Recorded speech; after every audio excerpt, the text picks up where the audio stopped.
DJ Durga Nishad.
DJ Durga Nishad, गांव ब्राह्मण तारा, जिला फतेहपुर।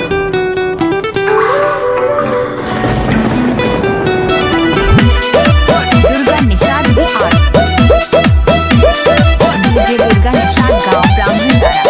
सुने ना करे जाने से नकरे हटे बोला तने सब काम होता लेट बोला मन कइलो पनिया बोलावे लो भनी अपने ही खतरा बढ़ावे लो रोके से रोके नहीं लड़ते होए तो लड़ जाए। दुर्गा निषाद बिहार। साड़िया पटालो नजरिया तो साड़िया फिर से पहिरे के पड़ जाई। साड़िया पटालो नजरिया तो साड़िया फिर से पहिरे के पड़ जाई। डीजे दुर्गा निषाद, गांव ब्राह्मण तारा, जिला फतेहपुर। इनका mobile number 84460196। DJ Durga Nishad, गांव ब्राह्मण तारा, जिला फतेहपुर। इनका मोबाइल नंबर 84460196। जी झूठा ही शरीफ ना दिखाए जी होता दिक्कत है न आए जी राग लगलू वाला पे तू अपने हो चल कोरस पवन अब सम अपने हो ऐसे ना दे झटका ना झुक दिया बाहु खड़ जाए।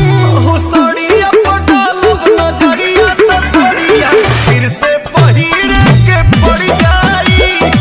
साड़िया पटालो नजरिया तो साड़िया डीजे दुर्गा फिर से निषाद, गांव पहिरे ब्राह्मण के तारा, पड़ जिला फतेहपुर। जाई। इनका मोबाइल नंबर 8446017936।